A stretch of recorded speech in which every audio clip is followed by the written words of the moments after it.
Hello, and welcome to another episode of New Gameplay. Today, I'm your host, Jeff Cork, joined today by Suriel Vasquez. Hi. Hi, and Leo Vader. Hello. Thank you.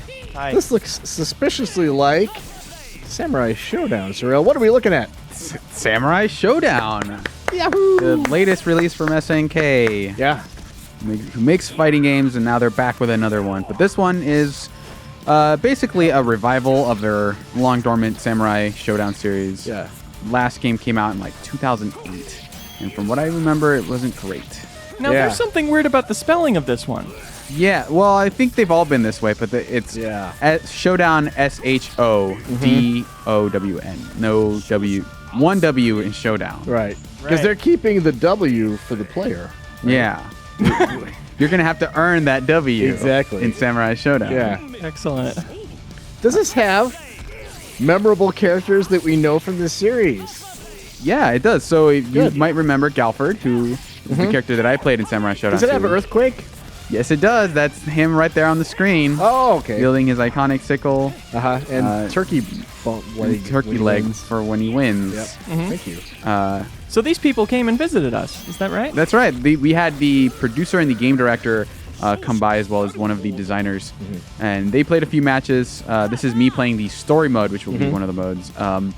But overall, it is very much a fundamental sort of like back to basics title in that there's not a whole lot of new features. It doesn't have like a grandiose story mode. Most of the story mode is just more or less an arcade mode with, hey, let's run you through a couple fights with some text and intros in the meantime.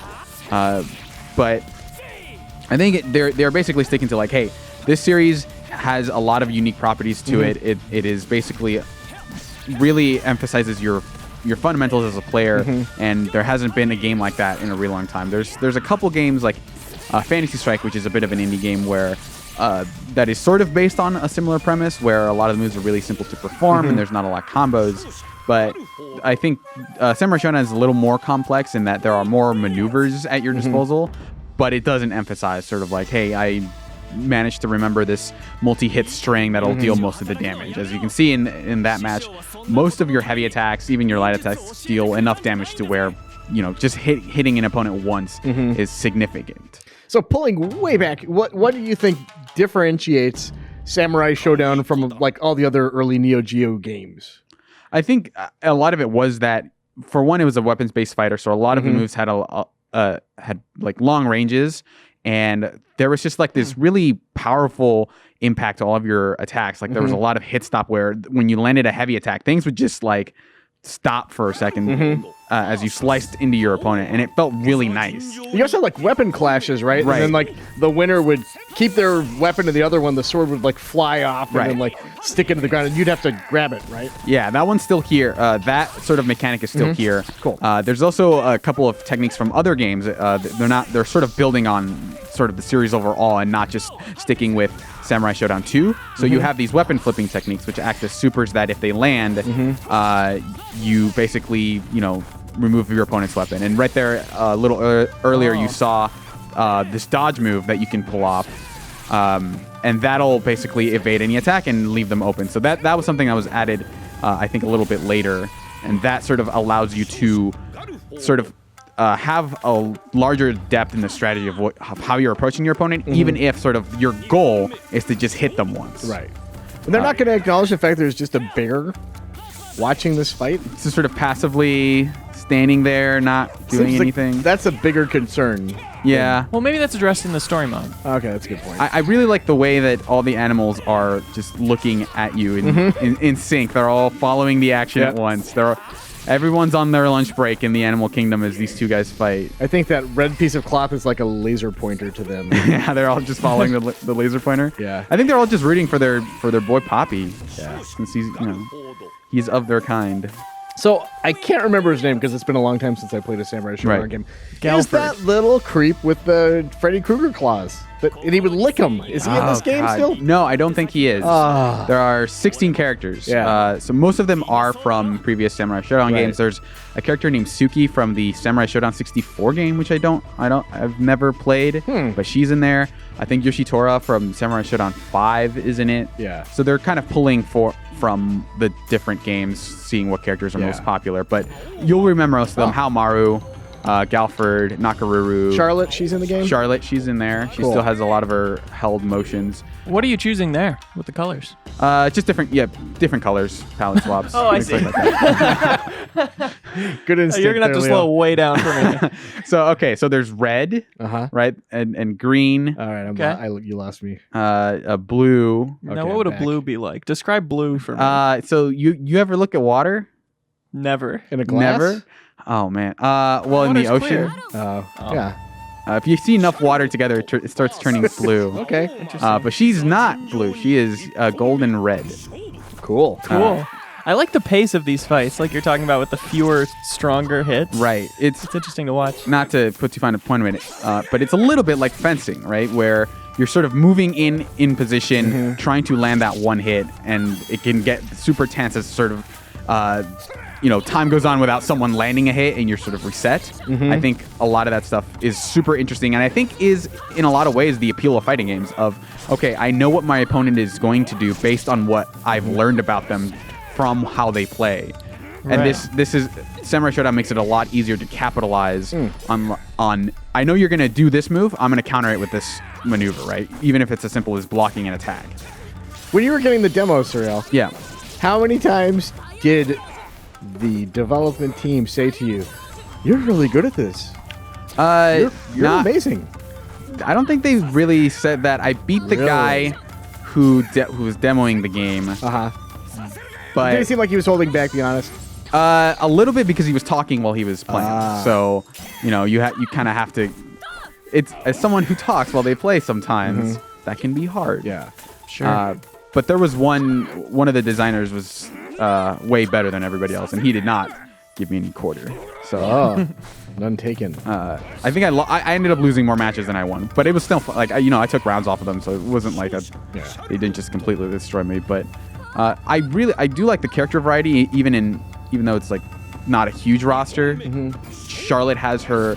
That was a good dodge, by the way. That wasn't me playing, but she has a lot of her moves where you can charge them up, sort of hold down the button to hold off a little bit. She has that uppercut. She has that projectile that takes a little while to wind up. But yeah, most of the characters are back. They're how you remember them. You have a couple of new techniques. So obviously the rage meter is still in play, where as you attack, you'll and take damage, you'll increase the amount of damage you do, but then you can sort of spend that meter to activate a rage explosion, and you have a couple of techniques you can do there. One of which is the lightning blade, which is a very fast special attack, super special attack basically. And then you have the super special move, and as you can see there, when you do your lightning blade, you lose your rage meter for the rest of the match. Okay. So you kind of are doing these little trade-offs. So there are still super moves, but as you can see, neither of these characters are getting the damage bonus from the rage meter. And then there are, like I said, the weapon flipping techniques and the super special moves, which don't require your rage meter in any way, but you can only perform them once a match. So you have these little flourishes that you can add in there that make that sort of, if you capitalize on your opponent's opening and you know they're gonna do something, you can counter it. And then there's also a deflect, where right there Haomaru tried to do one.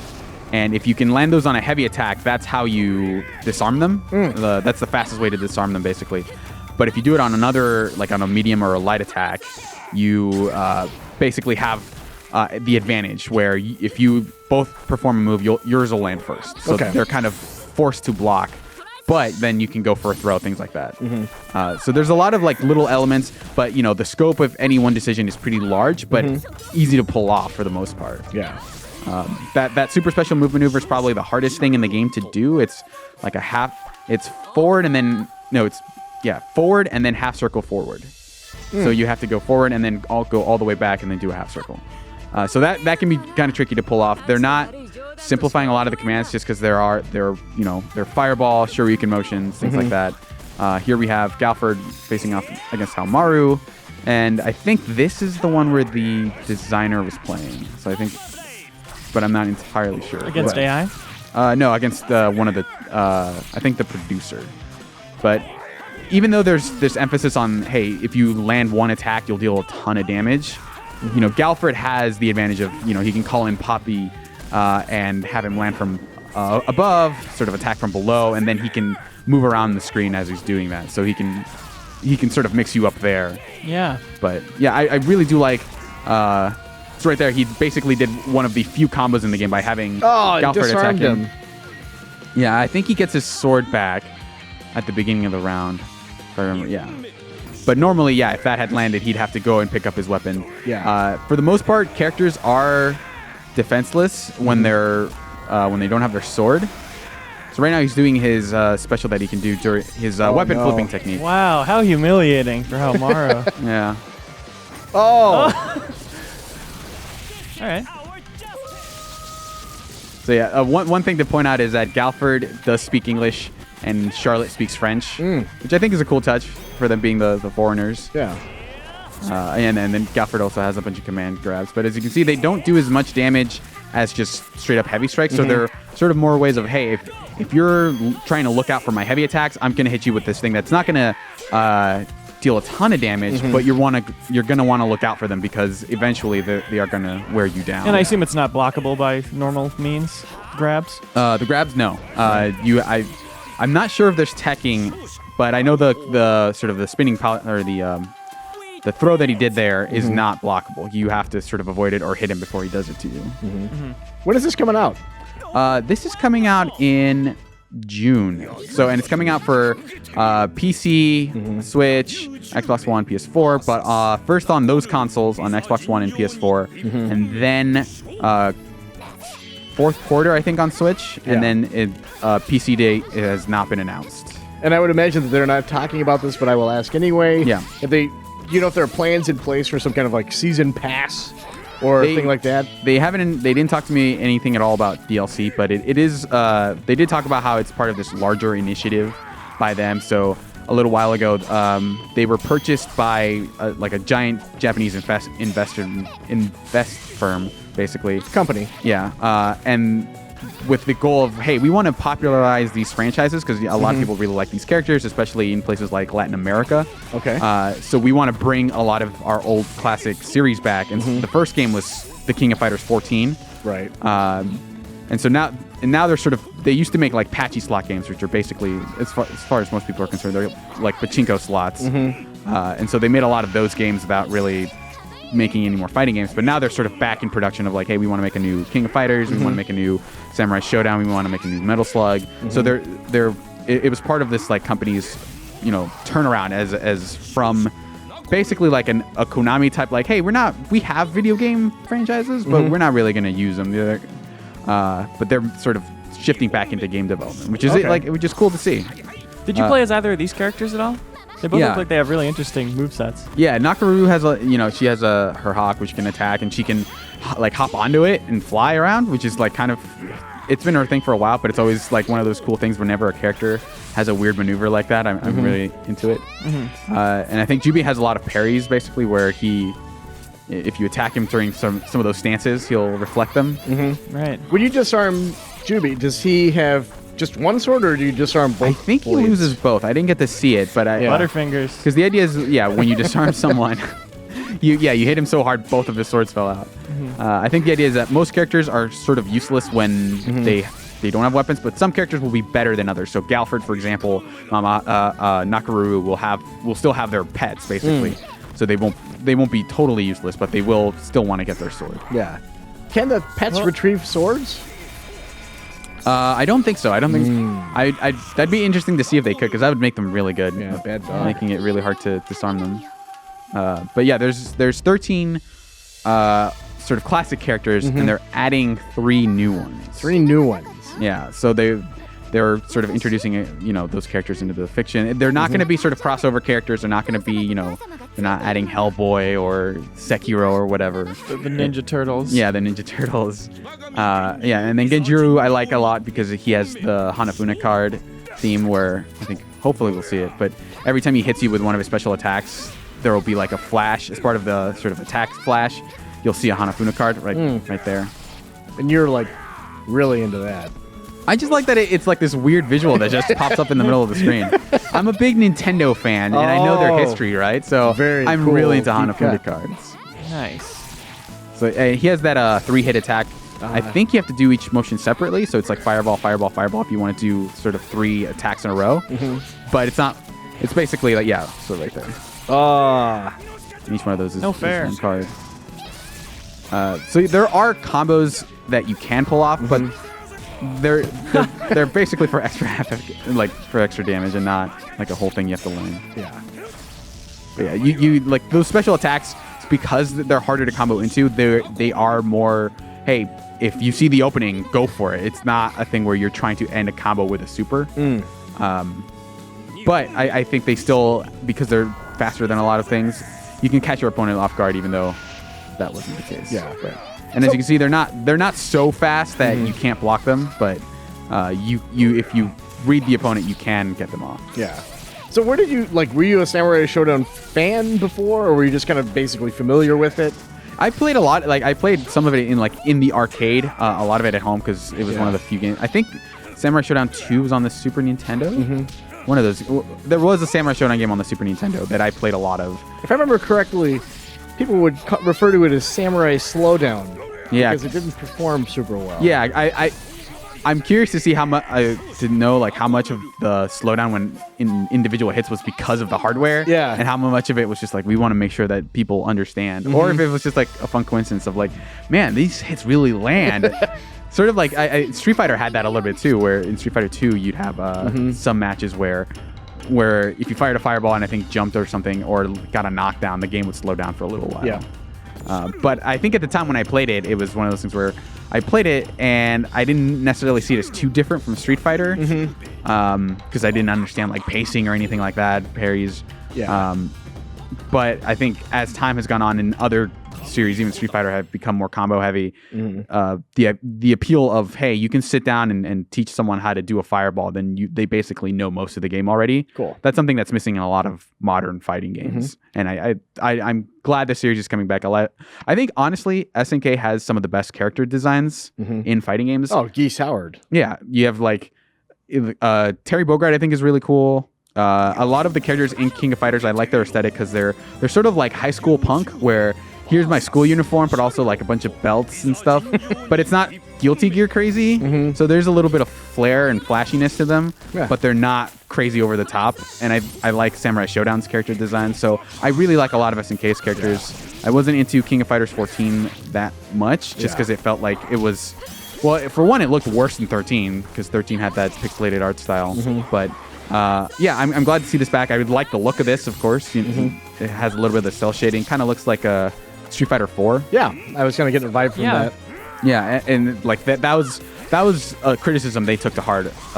Sort of the big thing that people took away from King of Fighters 14 from a casual perspective. I think a lot of the competitive crowd got into it, but didn't have like a big scene. Yeah. But a lot of people said like, I mean, they updated the look, but when people saw the game, it kind of didn't do anything for them. And I think a lot of the appeal of fighting games now is just how good they look a lot of the time. Yeah, for sure. So yeah, they were cognizant of that, and so they threw this really nice aesthetic look on there. And they're running on Unreal Engine 3, I believe, or whatever the current version of the Unreal 4. Yeah, 4 is. So they took that lesson to heart, and I think the results are pretty cool. Now, the original people would call it Scamurai Slowdown because not all the characters were samurai. Have they addressed that? That is still... I mean, technically, they actually said that. I think JUBEI is technically the only character who is literally a samurai in that he has a master and his story involves like his quest as a samurai. I think everyone else is just either like a criminal of some sort, like a lord. I think Nakaruru is like just a traveler with a knife. Like it's... There are very few literal samurai in Samurai Shodown. Well, that's infuriating.